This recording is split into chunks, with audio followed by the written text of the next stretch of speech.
세 번째 주제는, 소주제는 복음 사명자의 길은 고난의 길이다. 예수님은 제자들을 양을 이리 가운데 보낸 것 같이 같다라고 말씀하시면서 박해와 고난을 미리 경고하셨지만 그에 대한 해결 방안도 알려주셨습니다. 한번, 한번 천천히 한번 같이 읽어보시겠습니다. 보라, 내가 너희를 보냄이 양을 이리 가운데로 보낸 것 같도다. 그러므로 너희는 뱀같이 지혜롭고 비둘기같이 순결하라. 아멘. 아멘. 뱀같이 지혜롭고 비둘기같이 순결하라는 것이 예수님의 해결 방안이었습니다. 아담의 원죄 이후 공중 권세 잡은 자가 마귀입니다. 사탄 마귀. 그리고 예수 그리스도를 믿지 않으면은 본래 인간은 죄로 인해서 전적으로 타락했기 때문에 하나님의 자녀가 아닌 마귀의 자녀인 것입니다. 그렇다면 이 세상에서 예수 그리스도를 믿지 않는 모든 사람들은 사실상 이리에 비유될 수밖에 없습니다.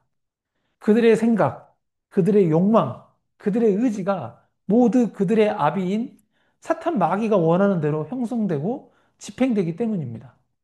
결국 예수 그리스도의 제자들은 마귀가 이 권세를 잡고 있는 이 세상에 보냄을 받기 때문에 양을 이리 가운데 보낸다고 비유로 말씀하신 것입니다. 이리의 가장 큰 특징은 생명을 빼앗기 위해서 공격하는 것입니다. 확 공격해요. 예. 그래서 사탄 마귀는 주님이 택한 백성의 영원한 생명을 빼앗기 위해 이 우는 사자처럼 같이 달려드는 특성이 있습니다.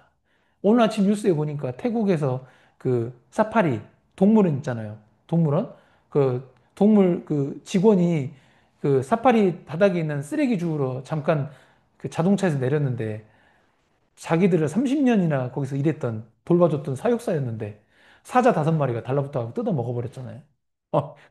이게 무섭다니까요. 우는 사자가 그렇게 무서워요. 30년을 같이 이렇게 있었는데, 물론 이제 사자 수명이 길진 않지만, 예, 사육사를 한 번도 안 죽이다가 딱 죽여버리잖아요. 예, 우는 사자처럼. 예수님은, 뱀은 마귀 사탄을 상징하는 동물이지만, 그리스도인이 이 세상에서 사람들을 대할 때, 이 뱀과 같이 지혜로우면서 비둘기 같이 순결해야 함을 강조하십니다. 그렇다면 이때 드는 질문은 도대체 어떻게 해야 응? 뱀과 같이 지혜로우면서도 또 비둘기 같이 순결한 그리스도인의 삶을 사는 것이고 이게 궁금하잖아요. 어떻게 도대체 어떻게? 응? 뱀하고 비둘기가 너무 다른데. 이 질문에 대한 답은 마태복음 10장 17절에서 23절 사이에 예수님께서 상세하게 알려주셨습니다. 한번 마태복음 10장 17절 한번 같이 읽어보겠습니다. 시작. 사람들을 삼가라. 그들이 너희를 공회에 넘겨주겠고 그들의 회당에서 채찍질하리라. 아멘. 예, 먼저 사람들을 삼가는 것, 삼가는 것이 뱀처럼 지혜로운 것입니다. 그런데 예수님의 제자들은 분명히 천국 복음을 전파하라고 예수님의 명령을 받았기 때문에 사람을 만나야 되잖아요. 사람을 만나야 복음을 전할 수 있지만 그럼에도 불구하고 사람을 삼가라라고 하는 것은 겉보기에는 정반대되는 이야기를 하시는 것 같이 보입니다. 근데 사람을 삼가라 하고라고 말하는 것은 사람을 만나지 말라는 의미가 아닙니다. 네. 그러니까 복음을 전하기 위해서 사람을 만나더라도 천국 복음을 거절하는 사람들을 삼가라 말씀하시는 것입니다. 아멘? 예. 제자들의 천국 복음을 듣지 않으려 하는 사람들을 자꾸 만나면 그들 가운데 제자들을 공회에 넘겨주겠고 그들의 회당에서 채찍질하게 된다라고 말씀하시는 것입니다. 그래서 마태복음 10장 18절에서 20절 한번 같이 천천히 한번 같이 읽어보겠습니다. 또 너희가 나로 말미암아 총독들과 임금들 앞에 끌려가리니 이는 그들과 이방인들에게 증거가 되게 하려 하심이라. 너희를 넘겨줄 때 어떻게 또는 무엇을 말할까 염려하지 말라. 그때 너희에게 할 말을 주시리니 말하는 이는 너희가 아니라 너희 속에 말씀하시는 이 곧 너희 아버지의 성령이시니라. 아멘. 이 방금 읽은 구절들은 이 뱀처럼 지혜로우면서도 이렇게 비둘기처럼 순결하라 하는 부분에 해당합니다.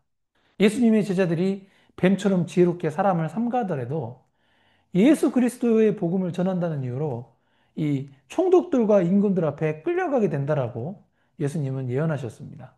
그런데 그렇게 잡혀 끌려가게 됨을 당하는 목적은 이 총독들과 임금들과 이방인들에게 예수 그리스도를 증거하는데 이 제자들이 쓰임받게 되는 것이라는 말씀입니다. 그때 제자들이 무엇을 말할까 염려할 필요가 없다고 말씀하시는 예수님은 제자들 속에서 말씀하시는 성령 하나님이 그들의 할 말을 주실 것이라고 말씀하십니다. 그런데 제자들의 영 안에 들어 계신 이 성령 하나님이 역사하시려면 잘 들으십시오. 이 제자들의 영이 비둘기처럼 순결해야 합니다. 예, 성령 하나님이 활동하실 수 있도록. 내 마음이 죄로 가득하게 되면은 성령 하나님이 힘을 쓰실 수가 없어요. 역사하실 수가 없는 겁니다. 그래서 인간은 연약한 죄인이기 때문에 이 가만히 두면은 마음속으로 자연스럽게 죄된 생각을 하고요. 죄를 짓는 것이 타락한 인간의 본질입니다. 그러나 그럼에도 불구하고 우리가 하나님의 말씀과 기도로 이 죄된 생각을 물리치는 이 경건의 삶을 통해서 비둘기처럼 순결하려고 노력하면은 이 성령 하나님이 안에서 역사하시는 깨끗한 그릇이 되는 것입니다. 예. 마태복음 10장 21절에서 23절 한번 같이 읽어보겠습니다. 예. 시작. 장차 형제가 형제를, 아버지가 자식을 죽는 데에 내주며 자식들이 부모를 대적하여 죽게 하리라. 또 너희가 내 이름으로 말미암아 모든 사람에게 미움을 받을 것이나 끝까지 견디는 자는 구원을 얻으리라.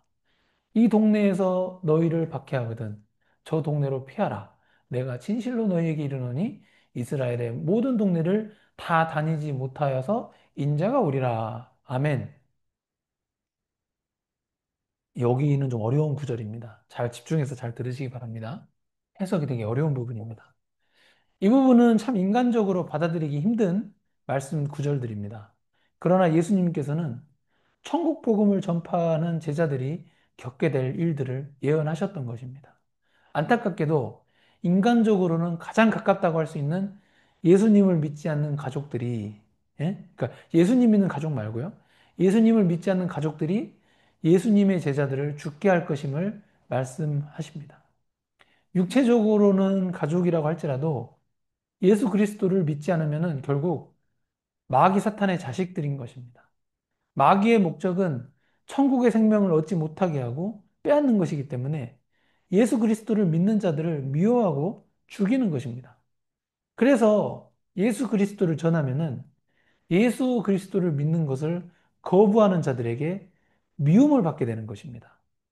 마음으로 미워하는 것도 살인이라는 것을 예수님의 가르침에 따를 경우 불신자들이 신자를 미워하는 행위는 어떻게 보면은 마귀의 자식들이 하나님의 자녀들을 살인하는 것과 같은 것입니다. 그래서 이러한 상황을 끝까지 견디는 자가 구원을 얻게 된다라고 예수님이 말씀하십니다. 이러한 상황을 끝까지 견디지 못하면 결국 예수 그리스도를 따르는 인생을 중도에 포기하고 마귀의 자식이 되어서 구원을 얻지 못하는 상황에까지 이를 수 있습니다. 그래서 예수님은 사람을 삼가라 라는 말씀을 마태복음 10장 23절에서 다른 방식으로 말씀하십니다. 한번 같이 읽어보겠습니다. 이 동네에서 너희를 박해하거든 저 동네로 피하라. 내가 진실로 너희에게 이르노니 이스라엘의 모든 동네를 다 다니지 못하여서 인자가 오리라. 이게 사람을 삼가는 방식이거든요. 예, 도망가면 돼요. 다른 공간으로 도망가는 거예요. 이게 복음을 전하는데 박해를 하는 무리가 있으면 그 무리들이 있는 공간 자체를 피하는 것이 이 뱀처럼 지혜로운 처사, 사람을 삼가는 방식인 것입니다. 한편 마태복음 10장 23절은 해석하는데 굉장히 상당히 까다로운 구절입니다. 왜냐하면 예수님께서 잘 들어보세요. 열두 제자들이 이스라엘의 모든 동네를 다 다니지 못하여서 인자가 오리라라고 말씀하셨기 때문입니다. 이 구절은 우선 문자적으로 열두 제자들이 천국 복음을 전파하는 과정에서 박해를 당하게 될 것을 예언하신 것이고 이스라엘이라는 이 나라의 영토 범위 안에서 특정 동네에서 박해를 받으면은 다른 동네로 피해야 하는데 고작 12명의 제자들이 둘씩 짝지어서 갔잖아요. 또 그때. 여섯 팀인데. 여섯 팀이 이스라엘 내의 모든 동네에 복음을 전파하기 전에 인자가 올 것이라고 말씀하신 것입니다. 인자는 분명히 성부 하나님이나 성령 하나님이 아닌 성자 예수님을 지칭합니다. 인자, 사람 인자잖아요. 예. 사람이면서 하나님이신 분은 예수님밖에 없으니까. 즉, 삼위의 하나님 중에 성자 예수님만이 인성을 가지고 인간적인 특성을 가지고 있기 때문입니다.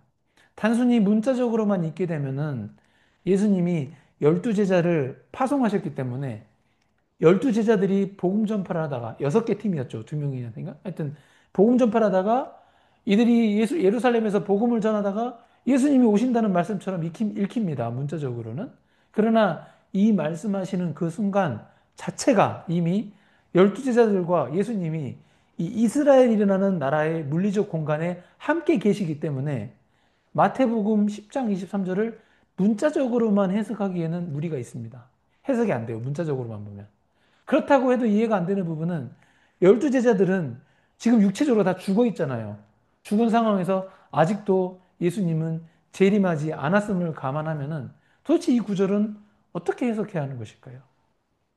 이스라엘의 모든 동네를 다 다니지 못하여서라는 구절은 제자들이 복음 사역을 하는 동안 열두 제자들이 물리적으로 모든 유대인들에게 복음을 전파할 시간이나 기회가 충분하지 않다는 현실을 설명하여 주신 것입니다. 다시 말해서 열두 제자들의 육체가 죽을 때까지 이스라엘 국가 내에서 모든 동네에 복음을 전파할 시간이나 기회가 충분하지 않음을 시사한 것입니다. 그리고 또 여기선 이렇게 적었지만 이거 외에도 예수님이 십자가에 못 박혀 죽으시고 나서 3일 만에 부활하셨잖아요. 그죠? 예수님이 오신 거잖아요. 부활은. 그렇게 보셔야 되는 것이죠. 그래서 그러한 제한적인 상황에서 인자가 오리라는 그 올인하는 이 말씀은 예수님께서 부활 승천하셨다가 다시 오심의 재림을 또 의미하는 것이며 이는 제자들의 전도 활동의 그 사명이 완결되기 이전에 인자, 즉 성자 하나님이신 예수님께서 재림하실 것이라는 시간적인 연결을 나타내는 것입니다. 이게 납득이 안 되면 예수님이 그냥 십자가에 못 박혀 돌아가셨는데 다시 부활하셨으니까, 그죠? 예루살렘에서 제자들이 복음을 다 전하기 전에 부활하셨으니까 인자가 오신 것도 맞죠. 예. 그래서 이는 예수님의 열두 제자들은 육체적으로 죽음에 이르기까지 이스라엘 전 지역의 모든 도시에 전도 활동의 사명을 완결하지 못했음을 또 시사하기도 합니다. 그러나 예수님은 재림에 대한 약속을 마태복음 10장 23절에서 분명히 말씀하신 것입니다. 우리는 그리스도인으로서 예수 그리스도의 재림을 기대하고 소망하면서 현실 가운데 겪게 되는 복음을 위해서 받는 고난을 장차 얻게 될 하늘나라의 상급을 기대하면서 우리가 기쁨으로 감수해야 하겠습니다. 예, 아멘. 예, 맺은 말입니다. 예수님은 제자들을 세상으로 보내시면서 이게 권능과 동시에 고난을 약속하셨습니다. 그러나 그 길은 헛되지 않습니다. 그리스도를 시인하는 자는 하나님 앞에서 영광스럽게 시인될 것입니다. 따라서 오늘 우리는 그리스도의 권능을 의지하고 고난을 기꺼이 감당하면서 사람보다 하나님을 두려워하며 복음을 증거하는 삶을 살아야 합니다. 이것이 종교개혁 신학이 강조하는 오직 그리스도, 오직 믿음의 삶입니다. 아멘.